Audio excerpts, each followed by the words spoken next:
12वी सायन्स झालं आणि त्यानंतर वडिलांनी बोलले की बाबा आता मी तुला पुढे शिक्षणासाठी पैसे खर्च करू शकत नाही, माझी कॅपॅसिटी नाही. आणि जेव्हा मला ते पाणी ओतायला सांगितलं मॅनेजरने, तर मी पाणी ओताना माझा हात थरथर कापला आणि टेबलवरती सांडलं. तर तो पहिल्याच जॉबमध्ये माझं डायरेक्ट डिमोशन झालेलं. पहिल्याच दिवशी डायरेक्ट मला त्यांनी सांगितलं की तू आता मोरीमध्ये जा भांडे घास, तू या लायकीचं नाही. मग मी 3 दिवस मोरीमध्ये भांडे घासत होतो. वर्षानुवर्ष एकच शाळेचा गणवेश वापरायची आमची वेळ आलेली होती आमच्यावर अशी.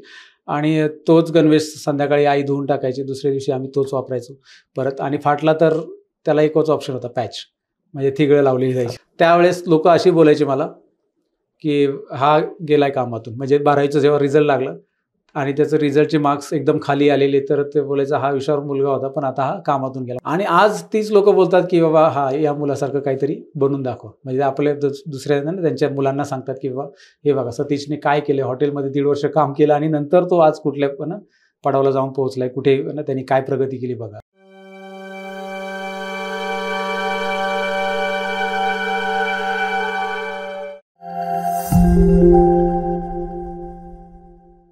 नमस्कार, मी किरण निंबोरे, वास्तवकट्ट्यावरती आपल्या सर्वांचं स्वागत. आपण पाहतो की स्पर्धा परीक्षेमध्ये लाखो विद्यार्थी स्वतःचं भविष्य आजमावण्यासाठी येत असतात. काहींना यश मिळतं, पण प्रत्येकजण यशस्वी होईल असला काही भाग नाही.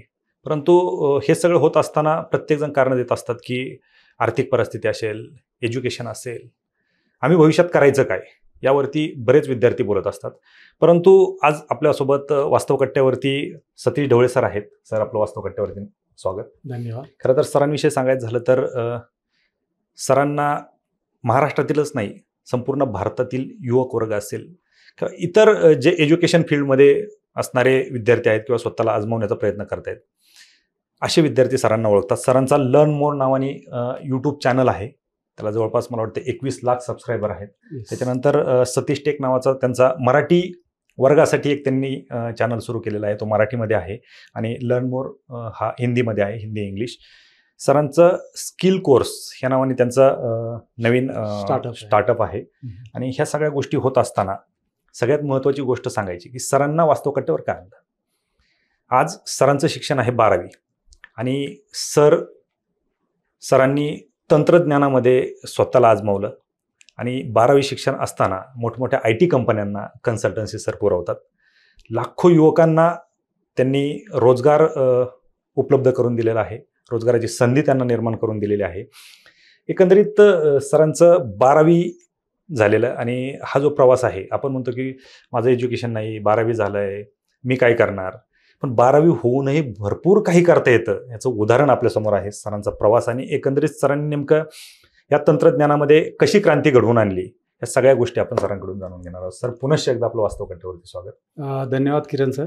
आणि सर्वात अगोदर आताच तुम्ही उल्लेख केला की बाबा म्हणजे बरेचसे लोक कंप्लेंट करतात की बाबा माझ्याकडे बऱ्याचशा गोष्टी अवेलेबल नाही आहेत. बरोबर. पण इथे मला सांगावं असं वाटतं की मी सुरुवात जेव्हा केली ना, तेव्हा यूट्यूब वगैरे तर काही नव्हतंच. जेव्हा मी माझ्या करिअरची सुरुवात केली तेव्हा बऱ्याचशा गोष्टी अशा होत्या की जे स्वतःहून तुम्हाला शिकायच्या होत्या, स्वतः एक्सपिरियन्स करायचा होता. आणि प्रत्येक गोष्टीसाठी तुम्हाला जवळजवळ 2-2 वर्ष खर्च करावे लागत होती. किंवा तुम्हाला सपोज शहरात जरी स्वतःचा एकदम पाय ठेवायचा असेल तर घरातून काहीच सपोर्ट नसेल तर तुम्हाला इकडे येऊन माझं मी जर्नी सांगायचं झालं तर मी 12वी तर गावातून कंप्लीट केली. 12वी सायन्स झालं आणि त्यानंतर वडिलांनी बोलले की बाबा आता मी तुला पुढे शिक्षणासाठी पैसे खर्च करू शकत नाही, माझी कॅपॅसिटी नाही. त्याचं कारणही असंच होतं की 10वीत मला चांगले मार्क्स मिळाले होते आणि शाळेतला हुशार विद्यार्थी म्हणून मला म्हणजे सगळ्यांनी वरती चढवला. पण 12वीत तो ग्राफ खाली आला डायरेक्टली. आणि वडिलांना वाटलं की बाबा आता हा काय करू शकत नाही आणि याच्यासाठी पैसे खर्च करणं म्हणजे शिक्षणाला त्यांना नाही आवडत होतं. आणि मग तेवढे पैसे पण नव्हते त्यांच्याकडे आणि ते बोलले की मी नाही करू शकत, तुला शिकायचं असेल तर तू स्वतःच्या पायावरती उभा राहा, तुला काय करायचं. आणि मग मी विचार केला की नाही आता काहीतरी करायचं तर मग गावात राहून तर होणार नाही. मग मी शहराकडे माझा कल होता आणि मित्राबरोबर इकडे पुण्यालाच आलेलो. आणि तो इकडे हॉटेलमध्ये ॲज अ वेटर काम करत होता, म्हणून त्यांनी मला एक वेटर त्याच्याच एक ओळखीच्या हॉटेलवरती वेटर म्हणून जॉब लावला. आता पण गावावरून जेव्हा तुम्ही येताय मुंबई किंवा पुणे शहरात तुमची हालत माहीत आहे. म्हणजे मी शहर पहिल्यांदाच पाहिलेलं, एवढी गर्दी, एवढी नवीन माणसं, त्यांची ती भाषा, म्हणजे मी एकदम कन्फ्यूज झालेलो की बाबा आता कसं वागायचं नेमकं. आणि जेव्हा मला ते पाणी ओतायला सांगितलं मॅनेजरने तर मी पाणी ओताना माझा हात थरथर कापला आणि टेबलवरती सांडलं. तर तो पहिल्याच जॉबमध्ये माझं डायरेक्ट प्रमोशन डिमोशन झालेलं पहिल्याच दिवशी. डायरेक्ट मला त्यांनी सांगितलं की तू आता मोरीमध्ये जा भांडे घास, तू या लायकीचं नाही आहे. मग मी 3 दिवस मोरीमध्ये भांडे घासत होतो, नो कंप्लेंट, कारण बोलताच येत नव्हतं व्यवस्थित, कोणाशी असं म्हणजे बोलायचं कसं, एवढी मोठी माणसं तिकडे. आणि मग 3 दिवस मोरीत भांडी घासली. 4 दिवसाचा तो जॉब झाला. माझा मित्र बोलला, अरे तू 12वी सायन्स केलं, कशाला काम आहे करतो हे, तू एक काम कर, परत तुला दुसरं मी व्हॅकन्सी बघतो, तू गावी जा. मी गावी गेलो आणि गावी गेल्यानंतर परत मी विचारच करतो, यार आता आपल्याला शिकायचं म्हटलं परत शहरात जायलाच हवं. मग एक ऑपॉर्च्युनिटी परत आली आणि ती ऑपॉर्च्युनिटी पण वेटरचीच होती, जॉब हॉटेलमध्येच काम करायची होती आणि ती माझ्यासाठी शहरात येण्याची ऑपॉर्च्युनिटी होती. वेटर असून म्हणजे मी पाहिलं नाही की बाबा मला वेटरचं काम करावं लागेल, मला एकच पाहिजे होतं की मला शहरात कसं तरी एंट्री करायची, जिकडे मला काहीतरी म्हणजे पैसे मिळतील आणि त्यातून मी शिक्षण पुढे कम्प्लीट करेल. आणि मग मी मुंबईला आलो, त्या रिलेटिव्हच्या मदतीने मुंबईला आलो. त्यांच्याकडे 1.5 वर्ष जवळजवळ हॉटेलमध्ये तेच काम केलं मी, भांडे घासायचं. छोटंसं हॉटेल होतं, चहा वगैरे द्यायचो. आणि त्यातून एक गोष्ट शिकलो, म्हणजे कुठलीही गोष्ट आपण जेव्हा करतो ना तेव्हा असं नसतं की ती खाली छोटी कामं किंवा मोठी कामं आहेत, काम आहे. तर त्यातून एक गोष्ट शिकलो की आजूबाजूला जी लोक मारवाडीची दुकानं होती तिकडे, ज्यांना मी चहा द्यायचो, तर त्यांच्याकडे मी 10 मिनिटं 15 मिनिटं बसायचो. तर ते लोक बिझनेस कसं करतात, लोकांशी कम्युनिकेशन कसं करतात, ही गोष्ट मला गावाकडे काहीच माहिती नव्हती. आणि मग ती 1.5 वर्षात शिकली आणि डोक्यात एक इंटरप्रेट झालं की बाबा बिझनेसच करायला पाहिजे, कारण आपण बऱ्याच गोष्टी करू शकतो. पण त्यावेळेस आपल्याकडे काहीच नसतं. आता मी हॉटेलमध्ये जॉब करत होतो, तिकडे काय मिळणार मला हॉटेलच्या जॉबने, आणि जे मिळत होतं ते मी कम्प्युटर क्लाससाठी लावून टाकले होते पैसे आणि कम्प्युटर क्लास शिकायला चालू केलं होतं. कम्प्युटर क्लास लावला? कम्प्युटर क्लास यासाठी लावला की आता 12वी नंतर दुसरा काय ऑप्शन आहे, कॉलेजमध्ये पण जास्त पैसे लागतात. कम्प्युटर क्लासला काय तुम्ही 7-8 हजार भरले, तुमचा 1 वर्षाचा डिप्लोमा सहज होऊन जातो. तर 1 वर्षाचा 8,000चा मी डिप्लोमा चालू केलेला. आणि तो डिप्लोमा मी हॉटेलमध्ये सकाळी 6 वाजता उठायचो, दिवसभर काम करायचो, 5 वाजता त्या कोर्सला जायचो. 1.5 तास कोर्स असायचा, 6:30ला येऊन परत हॉटेलवरती संध्याकाळी 11-12 वाजायचे, सर्व हॉटेल बंद करण्यात. ते छोटंसं हॉटेल होतं, मी काय बोलतात ना, बिनपगारी आणि फुल अधिकारी असं काहीतरी होतं तिकडे. तुम्हीच मालक? हां, मीच मालक, मलाच गल्ला सांभाळायचा, मलाच सगळी भांडी धुवायची, सगळं मलाच करावं लागायचं छोटंसं हॉटेलमध्ये.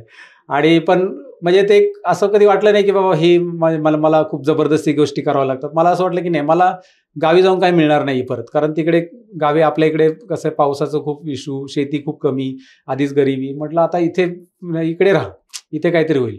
आणि मग ते चिकटून राहिलो मी. आणि 1.5 वर्षानंतर मग मी जेव्हा कम्प्युटर क्लास शिकलो तेव्हा मला वाटलं की आता कम्प्युटरचं मला येतं काहीतरी. आणि मग मी कम्प्युटर जॉब सर्च करायला लागलो. आणि लकीली मला जी आवड होती, म्हणजे मला शिकवायची आवड होती आणि त्याच फील्डमध्ये एक कम्प्युटर इन्स्टिट्यूटमध्ये एक टीचरची गरज होती आणि मी तिकडे जॉईन झालो. आणि मग तिकडून माझी करिअरची थोडी सुरुवात झाली, जिकडून मी टेक्नॉलॉजीमध्ये आलो. आणि कम्प्युटर कोर्सेस मी तिकडे गुगलवरून स्टडी करते, तेव्हा गुगल पण आलेलं, आणि गुगलवरून स्टडी करत नवीन नवीन कोर्सेस शिकलो, काही इन्स्टिट्यूटमधून शिकलो परत. आणि मी तसं शिक्षण पुढे घेत गेलो. पण एक स्किल इथे या सगळ्याच गोष्टी की मी स्किल कंटिन्यू शिकत राहिलो, आणि त्या स्किलमुळेच मला त्या मुंबईमध्ये पण पाय ठेवता आला. आणि तिथून पुढे म्हणजे मी तेव्हा वेटर सोडून पुढे आलो. त्या जर्नीमध्ये मग पुढे येता 10 वर्ष तेच मी कम्प्युटर इन्स्टिट्यूट रन केलं, त्यामध्ये बरेचसे कामं केली, बऱ्याचशा गोष्टी शिकलो, कोर्सेस शिकवले पण. आणि 10 वर्षानंतर आपल्याला कळलं की बाबा आता ही जी सॅलरी आपल्याला मिळते ती मुंबईत सर्व्हाइव्ह करण्यासाठी नाही, कारण आता लग्न पण करायची वेळ आली होती आणि लग्नानंतर खर्च दुप्पट होणार माहिती होतं. मग काहीतरी वेगळं करायचं असं डोक्यात नेहमी चालू असायचं. आणि 10 वर्ष मी ते एकच गोष्ट करतो, पॅशनेटली टीचर म्हणून खूप पॅशनेटली काम करायचो. सकाळी 7 पासून रात्री 10 पर्यंत टीचिंग करत राहायचो मी कंटिन्यू. मग वाटलं की आता काहीतरी चेंज करायची वेळ आली. मग मी सर्च करत होतो यूट्यूबवरती वेगवेगळे मोटिवेशनल व्हिडिओ बघणं. त्यावेळेस यूट्यूब पण खूप ट्रेंड होतं 2017च्या आसपास. आणि मग एक संदीप महेश्वरी शोचा एक व्हिडिओ बघितला. त्यांनी सांगितलं की यूट्यूबवरती तुम्ही टीचिंग पण करू शकता आणि तिकडे यूट्यूब तुम्हाला लाईक तुमचं एक फेस व्हॅल्यू होते, तुम्हाला ऑडियन्स ओळखतात, प्लस तुम्हाला यूट्यूब त्याचे अर्निंग पण देतं. मी म्हटलं चला एक ट्राय करूया, आपल्याला कम्प्युटरचे बरेच कोर्सेस येतात, आपण शिकवायला चालू करूया. मी एक स्क्रीन रेकॉर्डिंग करून व्हिडिओ चालू केले अपलोड करायला आणि त्यामध्ये रिसर्च करत गेलो. म्हणजे 2017ला तुम्ही युट्यूब सुरू केले 2017मध्ये. आणि तिथे 0 सबस्क्रायबर, तेव्हा काही नाही. पण बस मुलांना दाखवायचो क्लासमधले की बाबा तुम्ही इकडून शिका. पण मुलं बोलतात सर आम्ही तुमच्याकडे येऊन क्लासमध्ये शिकतो, ऑनलाईन कशाला शिकू, कारण ऑनलाईनचं तेव्हा ट्रेंड एवढं आलेलं नव्हतं. बरोबर. आणि एवढं ऑनलाईन शिकण्याचं लोकांना क्रेज नव्हतं, कारण लोकांना युट्यूब म्हणजे फक्त एंटरटेनमेंटच वाचायचं त्यावेळेस पण. आणि मग हळूहळू मी तरी कन्सिस्टंट राहिलो की नाही आपल्याला करायचं म्हटलं व्हिडिओ तर टाकायलाच हवा, दुसरा काही ऑप्शन्स नाही माझ्याकडे, कारण मी टीचिंगच करू शकतो. आणि मला कॉर्पोरेटमध्ये जॉब करायला ऑपॉर्च्युनिटी येत होत्या, पण मला आवडत नव्हतं, कारण शेवटी तुम्हाला टीचिंग आवडतं तर तेच करायला हवं तुम्ही. तर मग मी ते चालू ठेवलं. आणि 8 महिन्यानंतर यूट्यूबमध्ये माझा एक व्हिडिओ व्हायरल झाला. एक व्हिडिओ जो की मी कॉर्पोरेट एम्प्लॉईजसाठी एक्सेलचा व्हिडिओ बनवलेला, आणि कॉर्पोरेट एम्प्लॉई एक्सेलमध्ये कसं काम करतात, कारण माझ्याकडे बरेचसे एम्प्लॉई तोपर्यंत शिकलेले होते. तो व्हिडिओ टाकला आणि लोकांना तो खूप आवडला आणि त्याचे 2 दिवसात 10,000च्या आसपास व्ह्यू गेले आणि सबस्क्रायबर पण 2-2,500 पटकन झाले. आणि नंतर मग असे कळलं मला की बाबा यूट्यूबवरती लोकांना काय पाहायला आवडतं, त्यांना त्यांचे प्रॉब्लेम्स आणि कॉर्पोरेट सेक्टरचा जो डेटा आहे ते पाहायला आवडतं. मग मी तसे व्हिडिओ बनवत गेलो आणि हळूहळू करत करत ह्या 2 मिलियनचा आकडा मी गाठलेला आहे. तर ऑल ओव्हर इंडियामधून बरीचशी लोक म्हणजे व्हिडिओ पाहतात आणि बऱ्याचशा गोष्टी यूट्यूब फक्त एकच नाही आहे. तुम्ही स्किल शिकत गेला तर तुमच्याकडे बऱ्याचशा ऑपॉर्च्युनिटी ओपन होतात. यूट्यूबमध्ये मला यूट्यूबची तो ऑपॉर्च्युनिटी ओपन झालीच, प्लस जे स्किल कोर्स नावाचा मी स्टार्टअप केला आहे त्यात एडटेक स्टार्टअप येतो, तर त्यातही माझे सगळे कोर्सेस आम्ही ऑनलाईन शिकवतो. काय काय स्किल टेस्टमध्ये सॉरी आपलं तुमचं स्किल कोर्स आहे या स्टार्टअपमध्ये कुठले कुठले कोर्स, आणि त्याच्या आधी हेही सांगा की कुठले कुठले कोर्स तुम्ही केले स्वतः? मी बेसिकली आता मी 2016 पासून 2006 पासून या क्षेत्रामध्ये आहे आणि मी पाहिलं की बाबा कम्प्युटर याच्यामध्ये तुम्हाला पुढे जायचं तर फक्त एकच स्किल शिकून चालणार नाही. मी 12वी सायन्स होतो आणि माझ्याकडे जेव्हा कम्प्युटरला ॲडमिशन्स यायची तेव्हा एक्सेल तर ठीक आहे मी शिकवायचो वगैरे, पण अकाउंटिंगचे स्टुडंट यायचे, त्यांना टॅली वगैरे शिकायचं, त्यांना अकाउंटंट बनायचं असेल आणि मी सायन्स असल्यामुळे मला अकाउंटचं काहीच माहीत नव्हतं. मग मी विचार केला की यार आता हा जर सब्जेक्ट आहे आणि स्टुडंटचे ॲडमिशन्स येतात तर मला शिकायला हवं ते, आणि त्याचा यूज मला कुठे ना कुठे होणार कारण अकाउंटिंग आहे. तर मग मी त्यासाठी 11वी-12वीचे कॉमर्स पहिले रूल शिकून घेतले आणि नंतर मी टॅली कोर्स शिकलो आणि टॅली कोर्स शिकवायला चालू केला. तुमचा त्याचा काही संबंधच नसताना, म्हणजे असं स्किल आहे की जे तुम्ही संबंध नसतानाही ते शिकू शकता, कारण तुम्हाला फक्त इंटेन्शन वाटलं पाहिजे की शिकवून घेऊया आपण हे चला. आणि त्यावेळेस त्याचा यूज मला फक्त तेवढाच झाला की मुलांना मी शिकवायला लागलो, पण आज त्याचा यूज मला बिझनेसमध्ये होते. कारण मी प्रॉफिट अँड लॉस मला माहिती आहे, मला डेबिट क्रेडिट माहिती आहे, मला सगळ्या गोष्टी अनालिसिस माहिती आहे, टॅक्स माहिती आहे, GST कॅल्क्युलेशन माहिती आहे, आणि ते सगळं माझ्या बिझनेसमध्ये मी आज हे करतो. जेव्हा मी ते शिकलो होतं फक्त मुलांना शिकवण्यासाठी, म्हणजे कुठलंही स्किल कधीच वाया जात नाही. त्यानंतर मी ग्राफिक्स डिझायनिंग शिकलो. त्या ग्राफिक डिझायनिंगचं आज मला माझे यूट्यूबचे थंबनेल बनवणं किंवा माझ्या ॲडव्हर्टाईजचे जे वेगवेगळे प्रमोशन ॲक्टिव्हिटीज असतात त्याचे सगळे बॅनर बनवणं, हे सगळे ग्राफिक कोर्स फोटोशॉप प्रोग्राम मी शिकलेलो. नंतर व्हिडिओ एडिटिंग मी शिकलो, जेणेकरून आज मला यूट्यूबवरती व्हिडिओ स्वतः एडिट करता यायला लागला. आणि बरेचसे कम्प्युटर हार्डवेअर कोर्स आहे, कम्प्युटर नेटवर्किंग आहे, तर हे सर्व कोर्सेस मी शिकून घेतले आणि तेच कोर्सेस आता सगळे आमच्या प्लॅटफॉर्मवरती अवेलेबल आहेत आणि ते आम्ही ऑनलाईन वर्ल्ड वाईड पोहोचवते. त्यामध्ये सगळ्यात जास्त जो आजकाल कॉर्पोरेटमध्ये आम्ही शिकवतो ते डेटा अनालिटिक्स आहे. कारण डेटा अनालिस्ट तुम्हाला बनायचं असेल तर तुम्हाला power BI, Excel, VB programming या गोष्टीचं नॉलेज असलं पाहिजे आणि त्यामध्ये खूप मोठं म्हणजे काय बोलतो ना आपण, त्याला खूप ऑपॉर्च्युनिटीज अवेलेबल आहेत आता सध्या. बरोबर. आता सध्या आपण पाहतो की AI चा खूप मोठ्या प्रमाणात वापर होतोय. काय सांगाल तुम्ही कुठल्या कुठल्या संधी या विद्यार्थ्यांना मिळणार? AI मध्ये आता जर तुम्ही बरेचशा मुलांचा पहिला तर हा डाऊट असतो की सर आम्ही तर टेक्निकल फील्डमधून नाहीच आहेत. बरेचशा असतात टेक्निकल फील्डमधून, काही इंजिनिअरिंग फील्डमधून असतात, त्यांना टेक्निकल आयडिया, पण बरेचसे असं असतात ते आर्ट्समधून असतात, कॉमर्समधून असतात आणि मग त्यांना वाटतं की सर आता आम्हाला तर IT फील्डमध्ये जायचं, मग आम्हाला AI कसं समजून येणार किंवा आम्हाला हे डेटाचं कसं समजणार, कारण हे पॉवर BI वगैरे सगळं IT फील्डमध्ये. तर जर तुम्हाला एखाद्या गोष्टीमध्ये शिकायचं आवड असेल ना तर प्रोग्रामिंग पण अवघड नाही तुमच्यासाठी किंवा AI पण अवघड नाही. AI तर खूप इझी करून ठेवलं आहे AIने प्रोग्रामिंग पण. AI मध्ये तुम्हाला फक्त प्रॉम्प्ट शिकायचे आहेत की बाबा तुम्ही ह्या सॉफ्टवेअरला कसं प्रॉम्प्ट देणार. तुम्हाला एखादं प्रेझेंटेशन बनवायचं आहे बिझनेससाठी तर तुम्ही प्रॉपरली प्रॉम्प्ट लिहिली, कमांड, त्याला आपण कमांड बोलतो, ती कमांड लिहायला तुम्ही शिकलात की अशा प्रकारे कमांड लिहिल्यानंतर हे रिझल्ट जनरेट होता, तर ते तुम्हाला आल्यानंतर त्याचा पण खूप व्हॅल्यू आहे मार्केटमध्ये. आणि AI मुळे तर तुम्ही पाहिलं असेल बऱ्याचशा वॅकन्सीज आता तयार होत चालल्यात. डेटा फील्डमध्ये तर जास्त वॅकन्सीज, कारण डेटामध्ये AI खूप ॲडव्हान्स लेवलला काम करतो. बरोबर. सध्या तर डेटावरती सगळं चालतं. डेटावरती चालतं. तुम्ही कुठले कोर्सेस केलेले आहेत काही संदर्भात? मी स्वतःच फक्त ऑनलाईनच शिकतो आणि म्हणजे मी असे ऑफलाईन कोर्सेस नाही, कारण आपल्याकडे जी टेक्नॉलॉजी अवेलेबल आहे आता सध्या, ही टेक्नॉलॉजी US मध्ये किंवा ही आपण बोलतो ना लाईक वेस्टर्न कंट्रीजमध्ये पहिली डेव्हलप झालेली असते. पण त्यांचे कोर्स आपल्याला ऑफलाईन तर अवेलेबल नसणारच. मग बरेचसे प्लॅटफॉर्म आहेत जिकडून ऑनलाईन ते तुम्हाला मिळतात, मग मी ते ऑनलाईन कोर्सेस शिकून घेतो. किंवा बऱ्याचशा गोष्टी अशा असतात की जे तुम्हाला डॉक्युमेंटमधून शिकावं लागतं. म्हणजे जसं आता रिसेंटली ChatGPT आलं, तर ChatGPTचे कुठे व्हिडिओ अवेलेबल नव्हते, मग मी काय केलं, त्यांचे डॉक्युमेंटरीज वाचले. मायक्रोसॉफ्टचं Co-Pilot आलं, AI टूल, ज्यांनी खूप मार्केटमध्ये बूम केलं. आता रिसेंटली बिल गेट्सने पण जे PM मोदी बरोबर त्यांचं स्पीच झालं त्यात सांगितलं त्यांनी. तर त्यामध्ये त्यांनी सांगितलं की बाबा AI किती प्रकारे डेटावरती एफेक्ट करू शकतो आणि किती डेटाला इन्साइट्स प्रॉपरली तुम्हाला ना, एखाद्या माणसाची गरज पण नाही तुम्हाला, फक्त तुम्ही यायला सांगा. मग त्या गोष्टी ज्या को पायलटच्या आहेत किंवा काय, त्या आता मार्केटमध्ये तुम्ही हिंदीमध्ये जरी युट्यूबवर सर्च केलं को पायलटचं, तर तुम्हाला माझेच व्हिडिओ मिळतील जे प्रॅक्टिकली मी अप्रोच दाखवले की AI कसं शिकवलं जातं. मग मी त्या मायक्रोसॉफ्टच्या डॉक्युमेंट मधून शिकलो आणि तिकडून ते शिकून त्यांना मी व्हिडिओ फॉर्ममध्ये तयार केलं, जेणेकरून लोकांना ते इझिली ग्रॅप्स होईल किंवा त्यांना ते रिलेट होईल की बाबा हा मी ह्या कामासाठी याचा वापर करू शकतो. बरं, असं आहे. आता किती युट्यूब चॅनल आहेत? आता 7 युट्यूब चॅनल आहे टोटल.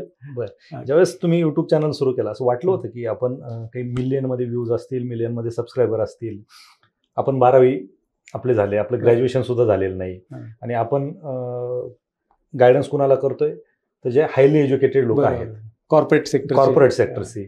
कदाचित मला वाटतं तुम्ही जेव्हा 12वीला असताल त्यावेळेस तुम्हाला या गोष्टी माहिती नव्हते, झिरो. कॉम्प्युटर पाहायला पण भेटले नव्हतं. माझ्या मनात शंका नाही आली की मी हे करू शकतो? नाही, ऍक्च्युली कसं होतं, जेव्हा तुम्हाला एखाद्या गोष्टीमध्ये इंटरेस्ट असेल ना खूप जास्त, आणि मला कम्प्युटर क्षेत्रात खूप जास्त इंटरेस्ट, म्हणजे टीचिंग आणि कम्प्युटर क्षेत्रामध्ये पहिल्यापासून इंटरेस्ट आहे. स्टार्टिंगला वाटलं की ह्या गोष्टी कुठे अवेलेबल होतील, पण जेव्हा तुम्ही त्या क्षेत्रात उतरता हळूहळू, जेव्हा स्टार्टिंगला तुम्ही शिकायला घेता एक एक गोष्ट, तर तुम्हाला लगेच नेक्स्ट गोष्ट माहिती होतं. जसं तुम्ही एक्झाम्पल घ्या ना, तुम्हाला डेटा अनालिस्ट बनायचे, पण तुम्हाला माहित नाही की यार त्यामध्ये एवढं पायथन यूज होतंय किंवा एवढं प्रोग्रामिंग आहे, कोडिंग आहे. तुम्ही तिकडे जाऊच नका, तुम्ही स्टार्ट करा की बाबा त्याचा बेस काय, त्याचा बेस आहे एक्सेल. तुम्ही एक्सेल शिकायला सुरुवात केली की तुम्हाला लगेच कळतं की बाबा ही नेक्स्ट स्टेप आहे. जर तुम्ही बेसच सुरुवात नाही केली ना, लोक लगेच हाय एंडला बघतात की अरे मला ह्या पोझिशनला जायचं, पण त्या पोझिशनची सुरुवात कुठे होते ते स्टार्ट नाही केले तर मग मुश्किल. मग आता मी ज्या गोष्टी शिकतोय ना त्या माझ्यासाठी इझी काय, कारण त्याच्या अगोदर खूप सुरुवात मी झालेली आणि मला बॅकग्राऊंड खूप मोठा माहिती पडलेली की बाबा हे स्टेप बाय स्टेप आहे. स्टार्टिंग सर्वांची 0मधूनच असते आणि सबस्क्रायबरचं जर गोष्ट केली तर स्टार्टिंग तर 0 सबस्क्रायबरपासून सगळ्यांची सुरुवात होती नॉर्मली. पण जेव्हा मी म्हणजे माझं पहिलं टार्गेट होतं की बाबा 1000 सबस्क्रायबर झाले पाहिजेत. 1000 सबस्क्रायबर कसे झाले पाहिजेत, मग 1000 सबस्क्रायबरसाठी मी व्हिडिओ जेव्हा क्रिएट करायचो तेव्हा ते मुलांना विचारायचो की हा व्हिडिओ तुम्हाला कसा वाटला, जेव्हा माझ्या ऑफलाईन क्लास. मग तेव्हा सांगायचे की सर हा व्हिडिओ हा वाटला, पण याच्यामध्ये हे चेंजेस आलं पाहिजे. मी रिव्ह्यू घ्यायचो लोकांचे आणि मला वाटायचं की अरे हा खरंच हे इम्प्लिमेंट पाहिजे. काही चांगले इम्प्लिमेंट करायचो मी त्यामधून आणि हळूहळू ते प्रोग्रेस होत गेलं. लगेच सगळ्या गोष्टी होतच नाहीत, कारण आता 2017 जेव्हा मी चालू केलं त्यानंतर 8 महिन्याने एक व्हिडिओ व्हायरल झाला, पण 8 महिने मला ते युट्यूबवरती व्हिडिओ टाकायचेच होते. मग 8 महिने इथे लोक 1-2 व्हिडिओ टाकतात आणि बोलतात सर ग्रोथच होत नाही, मला नाही करायचंय असं. तर आज तुम्ही एक यशस्वी युट्यूबर तर आहातच, परंतु तुम्ही नवीन तुमचं स्टार्टअप जे आहे स्किल कोर्स, काय म्हणजे कुठल्या लेवलला गेले ते? तुम्ही युट्यूबर आहात, त्याच्यामधून तुम्हाला इन्कम येत असेल तो एक पार्ट वेगळा. तुमचा जो स्टार्टअप आहे त्याच्यामधून तुमचं अर्निंग कसं आहे? स्टार्टअपमध्ये आता जर सांगायचं झालं तर 3 वर्षापासून आम्ही स्टार्टअप म्हणजे या स्टार्टअपमध्ये मी आहे. सुरुवातीला तर मी एकट्यानेच केलेलं, जसं मी सांगितलं कोरोना पिरियडमध्ये ऑलरेडी मी स्टार्टअप केलेला आणि तिथे नंतर मला गरज वाटली की बाबा टीमची गरज आहे. मग हळूहळू मी एक्सपांड करत गेलो. आता माझ्याकडे लाईक रिमोट वर्क आणि इन हाऊस मेंबर पकडून 15 लोक काम करतात, ज्यामध्ये एडिटर आहेत, कंटेंट रायटर आहे आणि बाकी टीम आहे जी सपोर्ट प्रोव्हाइड करते स्टुडंटसाठी. आणि आमचा ॲन्युअल जो टर्नओव्हर आहे जवळजवळ 3 करोडच्या आसपास आहे. क्या बात आहे. म्हणजे तुम्ही स्वतः आधी नोकरी केली, नंतर नोकरी देणारे तयार झाले. येस, निश्चित. आणि त्याच्यातून तुम्ही 3 कोटीचा टर्नओव्हर करताय म्हणजे ती छोटी गोष्ट नाहीये. आज एक ग्रामीण भागातला तरुण ज्याचं 12वी शिक्षण झालंय, जो घरातून 1 रुपया न घेता बाहेर पडतो आणि आज 3 कोटीचा टर्नओव्हर म्हणजे छोटी गोष्ट नाहीये. निश्चितच तुमचा टर्नओव्हर दिवसेंदिवस वाढत जाईल आणि त्या टर्नओव्हर सोबत तुम्ही जे काही विद्यार्थ्यांना मार्गदर्शन करताय त्याच्यातून देखील विद्यार्थी असाच टर्नओव्हर करणारे विद्यार्थी तयार होतील अशी अपेक्षा आहे. नक्कीच नक्कीच, चालेल. थँक्यू. पण आता भरपूर विद्यार्थी किंवा भरपूर युवक असतील, आपण पाहतो कोविड नंतर सोशल मीडियावरती जास्त ऍक्टिव्ह आहेत. बरोबर. युट्यूबर जास्त बनतायत आणि आपण एका बाजूला सांगतो की व्यवसाय करा. युट्यूबर हा बिझनेसमॅन असू शकतो का? येस, युट्यूब तुम्हाला ऑपॉर्च्युनिटी देतो बिझनेसमॅन बनण्याची, फक्त ती तुम्हाला आली पाहिजे घेता. एक्झाम्पल म्हणून सांगतो, मी 2017 युट्यूब चालू केलं तर फक्त युट्यूबर बनण्यासाठी. मला माहित नव्हतं त्याच्यामध्ये किती ऑपॉर्च्युनिटीज आणि मी करत गेलो, कंटेंट टाकत गेलो. जेव्हा माझ्याकडे म्हणजे 5-6 लाख सबस्क्रायबर झाले तेव्हा बऱ्याचशा कमेंट अशा यायला लागल्या की सर तुमचा ऑनलाईन कोर्स आहे का, कारण त्यांना टीचिंग स्टाईल आवडायला लागलं. मग मला ती एक ऑपॉर्च्युनिटी दिसली तिकडे.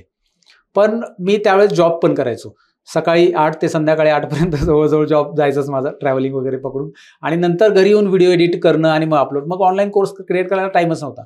मग मी एक इम्पॉर्टंट डिसिजन घेतला 2020 फेब 2020 की नाही, आता मला युट्यूबने एक ऑपॉर्च्युनिटी दिलेली आहे, याच्यात ऑपॉर्च्युनिटी भेटलेली मला, बिझनेस मी करू शकतो.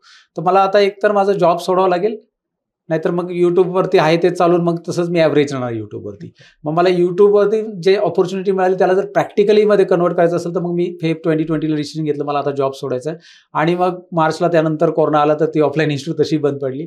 पण त्या मार्च कोरोनामध्येच मला एक ऑपॉर्च्युनिटी आली आणि आणखी कमेंट यायला लागले की सर आमचा क्लासेस बंद झाले तो ऑफलाईन आणि आम्हाला शिकायचं तर तुमचा काही ऑनलाईन कोर्स आहे का. म्हणून मी मार्च एप्रिल मेमध्ये जेव्हा कोरोनामध्ये लोक न्यूज बघायचे तेव्हा मी न्यूज बघत नव्हतो, मी माझे कोर्स तयार करत होतो. मी कोर्स तयार करत बसलो आणि कोर्स तयार करून त्याची वेबसाईट पण मी स्वतः तयार केली आणि पहिला कोर्स मी ऑनलाईन लॉन्च केला. कारण मी सगळं टेक्नॉलॉजी मला वर्डप्रेस माहिती होतं, मला LMS प्लॅटफॉर्म कसं डिझाईन करायचं, मला पेमेंट गेटवेविषयी आयडिया होती आणि मी सगळ्या गोष्टी त्या युट्यूबवरून आणखी शिकून त्याचं प्रॅक्टिकल इम्प्लिमेंटेशन करून मी स्वतःच स्टार्टअप चालू केलं. पण त्यातून एक आयडिया लक्षात आली की तुम्हाला जर करायचं असेल ना एखादी गोष्ट तर तुम्हाला फक्त एक क्लिक आलं पाहिजे की बा हे करू शकता तुम्ही. बरोबर. तुमचा जो चॅनल आहे लर्न मोर, आता 21-22 लाख सबस्क्रायबर आहेत त्याला. येस. काय म्हणजे कसा प्रवास होता त्याचा? असं वाटलं होतं कधी की एवढ्या मोठ्या लेवलला आपण जाऊ शकतो? कारण 21-22 लाख सबस्क्रायबर असणं ही छोटी गोष्ट नाही. बरोबर. या ठिकाणी जेव्हा मला असे 1.5 लाख माझे सबस्क्रायबर झाले ना त्या ठिकाणी मला असं वाटलं की यार आता 1.5 लाख झाले, त्याला जवळजवळ 2.5 वर्ष लागली होती. आणि म्हटलं 2.5 वर्ष 1.5 लाख मग 10 लाख मल्टिप्लाय केलं तर किती वर्ष लागतील अजून म्हणजे. तर त्यावेळेस मी विचार केला आणि नंतर मग मी विचार केला कुठेतरी आपण स्टक होतो एखादी गोष्ट रिपीट करत. म्हणजे युट्यूबवरती एक ॲव्हरेज सक्सेस भेटलं होतं मला, 1.5 लाख सबस्क्रायबर 1-1.5 लाख सबस्क्रायबर झालेत आणि युट्यूबवरती मी रोज व्हिडिओ टाकूनही ग्रोथ होत नव्हती. तर म्हटलं कुठेतरी काहीतरी गोष्टी चुकतात आणि त्या चुकीच्या गोष्टी फाईंड करणं खूप गरजेचं असतं. बरोबर. आणि मग मी त्या गोष्टी फाईंड करण्यासाठी परत स्टडी करत गेलो. लोक काय होतात स्ट्रक होतात, कुठली गोष्ट स्टडी करत नाही. आता सपोज एक्झाम्पल घ्या, तुमच्या प्लॅटफॉर्मवरती तर मोस्ट ऑफ MPSCचे स्टुडंट ते करतात MPSCचं स्टडी, पण कुठे ना कुठे स्ट्रक होतात. असं नाही की तुमच्या सगळ्याच गोष्टी ग्रीन सिग्नल तुम्हाला लागणार आहेत लाईफमध्ये. कुठे ना कुठे कॉम्पिटिशन्स तुम्हाला आहे, कुठे ना कुठे तुमची कमतरता भासते तुम्हाला आणि त्यावेळेस तुम्ही त्यातून बाहेर पडायचं बघतच नाहीत आणि तुम्हाला भरपूर म्हणजे प्लॅन बी अवेलेबल आहेत पण तुम्ही ते करायचंच नसतं मनातून, म्हणून ते येत नाहीत प्लॅन बी तुम्हाला. मग मी म्हटलं आता काय युट्यूबवरती 1.5 लाखाच्या वर सबस्क्रायबर जात नाही, दिवसाला फक्त 100-200 सबस्क्रायबर वाढायचे, महिन्याला 3,000 सबस्क्रायबर. आणि मी म्हटलं असं तर मग मला तर खूप दिवस लागेल 1 मिलियन सबस्क्रायबर आणि मला कोणी ओळखणार पण नाही. मग मी विचार केला काय प्रॉब्लेम आहे. मग मी युट्यूबवरून जे अर्निंग यायचं त्यावेळेस मला 15-16 हजार रुपये अर्निंग येत होतं, कारण एज्युकेशन चॅनलला एवढं अर्निंग नाही. तर ते जे अर्निंग होतं ते मी म्हटलं आता याला काहीतरी करावं लागेल. मग मी बघितलं की युट्यूबवरती कॉन्टेंट तुमचे क्वालिटी असले पाहिजे. मग मी लॅपटॉप विकत घेतला ग्राफिक्सचा, मग मी कॅमेरा घेतला DSLR आणि माईक घेतला प्रॉपरली. ह्या 3 गोष्टी इम्प्लिमेंट केल्याने लगेच चेंजेस झाला. म्हणजे मी तिकडे खर्च केला आणि युट्यूबचे 5-6 महिन्याचं जे पेमेंट होतं ते एकत्र त्याच्यात टाकून दिलं. म्हटलं आता युट्यूबचे पैसे युट्यूबमध्येच टाका तरच आपल्याला रिझल्ट मिळेल. मी काय करायचो पहिले युट्यूबचे पैसे आले की घरात खर्च होऊन जायचं, ते काही ना काही घरामध्ये खर्च होऊन जायचे. आणि मग नंतर लक्षात आलं की नाही आता ह्या गोष्टी इकडे टाकल्या तरच त्याचा बिल. आणि तेव्हापासून मी ही गोष्ट शिकलो की बाबा नाही, आपण जर बिझनेस करायचा असेल ना तर बिझनेसमध्ये आलेले जे पैसे त्यातच बिझनेसमध्ये परत अर्धे तरी पैसे तुम्ही टाका त्यात, किंवा त्याच्यापेक्षा 70-80% टाका तरच तो आणखी परत ग्रोथ होणार. मग ती गोष्ट तिकडे शिकलो आणि नंतर मग ते ग्रोथ होत गेलं चॅनल. बरोबर. काय वाटतात तुम्ही आज गावाकडून आलात, तुम्ही ज्यावेळेस मुंबईला जाणार होते 12वी तुमची झाल्यानंतर, त्यावेळेचे सतीश ढवळे आणि आजचे सतीश ढवळे काय फरक जाणवतो? भरपूर चेंज आहे. म्हणजे मी एक्सपेक्ट पण करत नव्हतो की बाबा माझ्यामध्ये एवढा चेंजेस होईल. जेव्हा मी पहिल्यांदा मुंबईला आलो तेव्हा प्रत्येकजण मला बोलायचे तू गावाहून आला का, गावाहून आला. मी विचार करायचो की हे असे का बोलतात म्हणजे माझा चेहरा बघून ओळखतात की काय. आणि जेव्हा मग मी कम्प्युटर क्लासला आलो तेव्हा मित्र बोलला की तुझ्या भाषेवरून तुला ओळखतात की तू गावावरून आलाय, तुझी मराठी वेगळी. म्हटलं मराठी म्हणजे मला तेव्हा माहित नव्हतं की शहरातले लोक वेगळी मराठी बोलतात आणि गावातली वेगळी मराठी बोलतात. आणि मग मी बघितलं की बाबा हा ते लोक खूप वेगळे भाषा वापरतात, जसं आपण म्हणालो बोलतात ते लोक बोललो बोलतात. मग मी म्हटलं चला आपण हे शिकून घेऊया. मग मी काय केलं, मराठी रेडिओ जॉकीज ऐकायला चालू केलं, नंतर हिंदी रेडिओ जॉकीज ऐकायला चालू केलं आणि माझी हिंदी आणि मराठी पहिली इम्प्रूव्ह करून घेतली. मग ती जेव्हा लँग्वेज इम्प्रूव्ह केली ना, आज मी बोलतो ना, जेव्हा मी एखाद्या चॅनलवरती हिंदीमध्ये लेक्चर्स बनवतो आणि जेव्हा एखादा मराठी मुलगा बघतो, मराठी स्टुडंट, तेव्हा नंतर त्याला जेव्हा कळतं की अरे हा मराठीच आहे, आपलाच माणूस आहे, मराठीतूनच बोलतो, हा मराठीच आणि याची हिंदी एवढी कशी शुद्ध.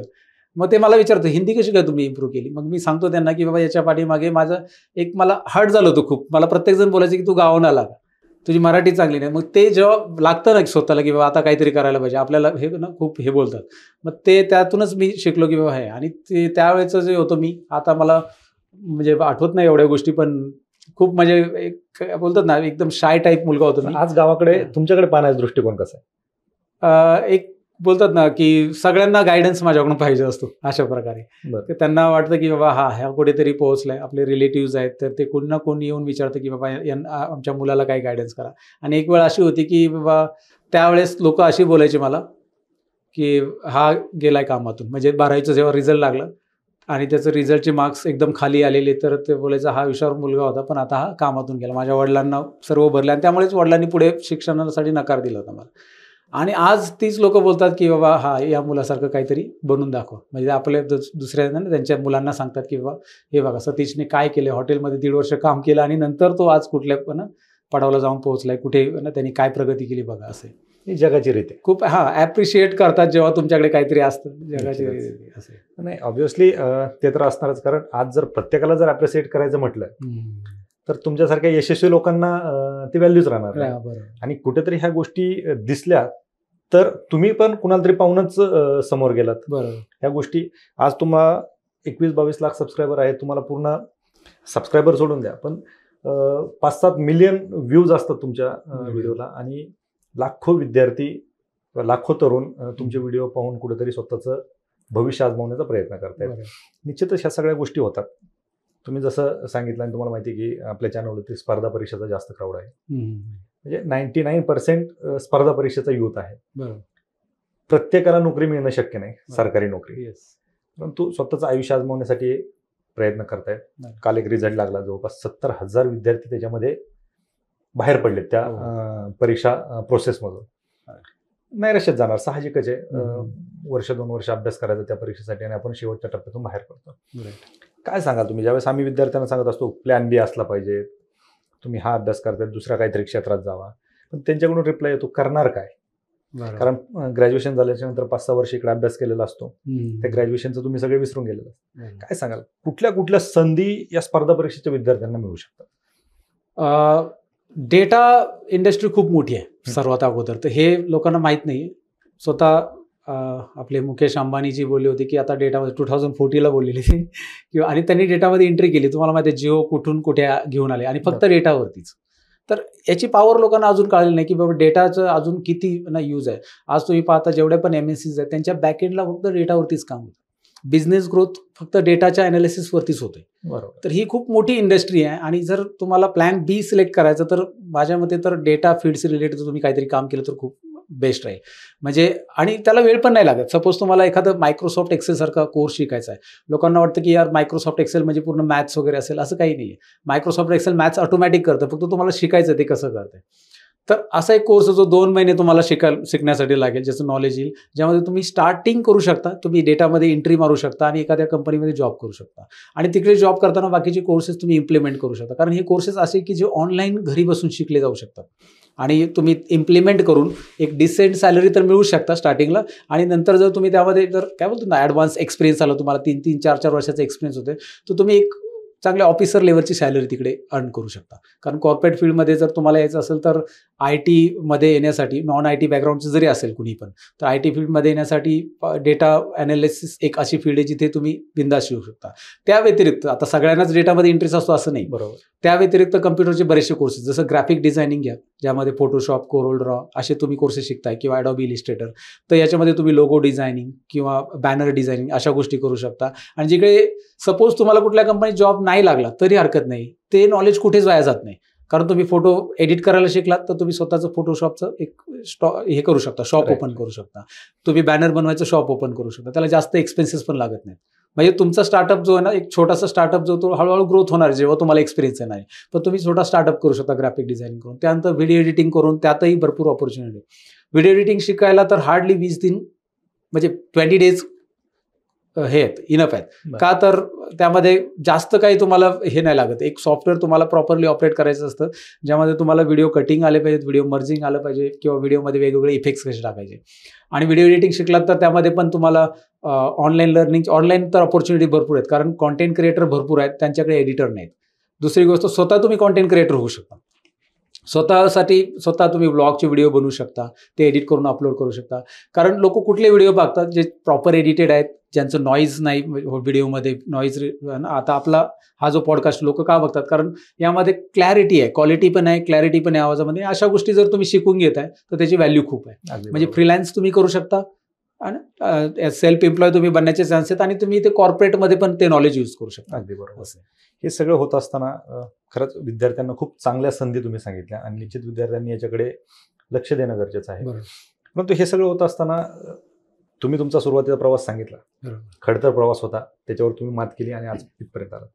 ज्यावेळेस तुम्ही सुरुवात केली त्या आजपर्यंत काय अडचणी आल्या? कारण असंही नको व्हायला की विद्यार्थ्यांना हे त्याची दुसरी बाजूही माहिती असणं गरजेचं आहे. कारण कुठलाही व्यवसाय असेल किंवा कुठलंही यश तुम्हाला ज्यावेळेस मिळतं त्याला दोन बाजू असतात. तर ते एक अडचणीची एक बाजू असते. म्हणजे कुठलीच गोष्ट सोपी नाहीये हेही त्या विद्यार्थ्यांना कळणं गरजेचं आहे. काय तुम्हाला अडचणी आल्या याच्यामध्ये? सर्वात अगोदर तर म्हणजे लहानपणीचं शिक्षण तर खूपच खडतर गेलं. म्हणजे अशी परिस्थिती होती, गरिबीची डेफिनेशन सांगायची गरजच नव्हती आम्हाला, कारण आम्ही ते जगतच होतो. आणि अशी परिस्थिती होती की म्हणजे वर्षानुवर्ष एकच शाळेचा गणवेश वापरायची आमची वेळ आलेली होती आमच्यावर अशी. आणि तोच गणवेश संध्याकाळी आई धुवून टाकायची, दुसऱ्या दिवशी आम्ही तोच वापरायचो परत. आणि फाटला तर त्याला एकच ऑप्शन होता, पॅच, म्हणजे थिगळं लावलेली जायची, आपल्या भाषेत थिगळं बोलतो. आणि ती थिगळं अशा ठिकाणी असायची म्हणजे तुम्ही आता हायस्कूलमध्ये असताना शर्ट इन करणं कंपल्सरी, थिगळं असायची बसायची जागेवरती. तर ती एवढी लाज वाटायची, म्हणजे असं वाटायचं की ती मुलींनी पाहावं नाही. एक हे तयार व्हायचं त्याच्यामध्ये. आणि एक न्यूनगंडात मनात तयार व्हायचं की आपण खूपच गरीब आहोत, आपल्याकडे काहीच नाही अशा गोष्टी. आणि त्या कुठे ना कुठे मनाला एक हार्ट पण करायच्या, मोटिवेशन पण देऊन जायचे की नाही यातून बाहेर पडायचं. मला काहीतरी आयुष्यात व्हायचं, मी काय बनणार त्यावेळेस माहीत नव्हतं, कारण प्रत्येक वर्षी आपली स्वप्न बदलत असतात. आपल्याला 5वी 6वीत वाटतं की डॉक्टर बनावा, 7वी 8वीत वाटतं इंजिनियर बनावं, 9वी 10वीत वाटतं काहीतरी वेगळं बनावं, आणि 12वीत आल्यानंतर वाटतं नाही आता MPSC कोणतरी करतं म्हणून ते करावं. प्रत्येक वेळेस स्वप्न बदलत जातात. पण जर तुमची परिस्थिती तुम्हाला एक काय बोलतात मोटिवेशन असेल ना, तर तुम्ही काहीतरी नक्की करता. आणि माझी परिस्थितीच तिकडे मला मोटिवेशन होती. आणि आणखी वडील नेहमी बोलायचे की शिकून तू कुठं मोठा मास्तर होणार आहे. आणि ते मनात क्लिक झालं, यार मोठा मास्तर व्हायचा. मग आज युट्यूबवरती मोठा मास्तर झालोच आहे मी. क्लिक व्हायचं का, तर रात्री वगैरे मी अभ्यास करत बसायचो हायस्कूलला असताना. आणि जेव्हा ते स्टडी टेबल, माझा स्टडी टेबल म्हणजे जुगाडवाला स्टडी टेबल, आमची शिलाई मशीन होती, त्याच्यावरती तो टेबल असायचा, राहिलेला पोर्शन, आणि बसण्यासाठी बादली. ती बादली वाजण्यासाठी तर ते रात्री आवाज करायची. हा, पलटी मारली, पण ती आवाज करायची, लोखंडाची बादली होती ती आवाज करायची. वडील दिवसभर दमून झोपलेले असायचे काम करून, एकच खोली 10 बाय 10ची रूम. आवाज व्हायचा तर ते रात्री ओरडायचे की बाबा काय अभ्यास करतो, झोप आता तू, शिकून लय मोठा मास्तर मला माहिती आहे. पण तरी त्यांचं ते इग्नोर करून आपलं चालू ठेवायचं मी. तर बऱ्याचशा वेळा अशी परिस्थिती आली की म्हणजे रात्री त्यांच्या त्या ओरडण्याने मी रडलेलो पण आहे. आणि त्या परिस्थितीतून बाहेर निघायचं हे डोक्यात होतं. बऱ्याचशा वेळा ते बाहेर होतं. आणि मग मी कधी बाहेर येऊन उभं राहून अभ्यास करणं, वाचत बसणं, आणि त्या गोष्टी मी केल्या आणि त्यातून बाहेर पडलो. म्हणजे ह्या गोष्टी खूप खडतर होत्या. बऱ्याचशा अशा गोष्टी ज्या आता आठवतही नाहीत, पण त्यातून मी गेलेलो आहे. पण लोक आज जे कंप्लेंट करतात की बाबा आमच्याकडे हे नाही, अरे तुम्ही पुण्यामध्ये राहताय हेच खूप मोठी गोष्ट आहे. म्हणजे तुम्हाला राहण्यासाठी घरचे तेवढे तरी पैसे देतात, माझ्यासाठी राहण्यासाठी नाही, तुला करायचं ते कर. ट्रॅव्हलिंगसाठी पण पैसे नाही. एक तर पुण्याला आलो तर तो मित्रांनीच खर्च केलेला, दुसरा मुंबईला आलो ज्यांचं हॉटेल होतं त्यांनीच खर्च केलेला. म्हणजे तेवढे पण पैसे मला घरातून मिळत नव्हते. तर कंप्लेंट करण्यापेक्षा तुमच्याकडे जे आहे ना त्यातच ऑपॉर्च्युनिटी शोधा आणि काहीतरी नवीन करा. म्हणजे तुम्हाला नाही ना ऑप्शन, घरातून पैसे नाही मिळत, तर तुम्ही कुठेतरी जॉब करा. आज सगळ्यांना गरज आहे, तिकडे जॉब करून तुम्ही पार्ट टाइम लर्निंग करू शकता आणि लर्निंग करून पुढे प्रोग्रेस करू शकता. अगदी बरोबर. म्हणजे अडचणी प्रत्येकाला आहे. येस. तर त्या अडचणींवरती आपण मात करतोय की त्या अडचणी घेऊन त्याचाच भाऊ करून बसतोय, या गोष्टी हा मानसिकतेतला फरक आहे. तुम्ही त्या अडचणींवरती मात करत पुढे गेले म्हणून आज तुम्ही या उंचीवर गेलात, आज आपण चर्चा करतोय. निश्चितच खरंच तुम्ही तुमचा प्रवास मांडला. खडतर परिस्थितीमधून म्हणजे शून्यातून तुम्ही विश्व निर्माण केलं. शून्यातून म्हणण्यापेक्षा मायनसमध्ये होते तुम्ही, त्याच्यातून तुम्ही विश्व निर्माण केलं. आज तुम्ही आजपर्यंत आम्ही ज्या काही मुलाखती घेतल्या त्या महाराष्ट्र लेवलला घेतल्या, पण आज आमच्याकडे पहिलं व्यक्तिमत्व असं आहे, पहिले आमचे पाहुणे असे आहेत की त्यांची ओळख पूर्ण भारतभर आहे. आज पूर्ण भारतामध्ये, पूर्ण देशामध्ये तुम्ही ओळखले जाताय आणि विद्यार्थ्यांना तुम्ही मार्गदर्शन करताय. त्याबद्दल खरं तुमचा पुन्हा एकदा आभार मानेल. आणि तुम्ही तुमचा प्रवास मांडला आणि विशेषतः आमच्या स्पर्धा परीक्षेच्या विद्यार्थ्यांसाठी तुम्ही काही ज्या ऑपॉर्च्युनिटीज सांगितल्या आणि तुमचा जो कोर्स आहे त्याच्यामध्ये विद्यार्थ्यांना निश्चित फायदा होईल. आणि मी विद्यार्थ्यांना हे देखील विनंती करेल की कुठंतरी थांबणं गरजेचं आहे आणि योग्य वेळी घेतलेली एक्झिट हे सुद्धा खूप मोठं यश असू शकतं. त्यामुळे विद्यार्थ्यांनी निश्चित तुमचा चॅनल फॉलो करावा. त्याच्यातून वेगवेगळ्या दिशा विद्यार्थ्यांना मिळतील आणि तुम्ही ह्या दिशा विद्यार्थ्यांना आमच्या दाखवल्या त्याबद्दल आपलं पुनश्च एकदा आभार. आणि आपण वास्तव कट्ट्यावरती आला तर आमच्यासोबत चर्चा केली त्याबद्दल धन्यवाद. थँक्यू. चालेल, थँक्यू.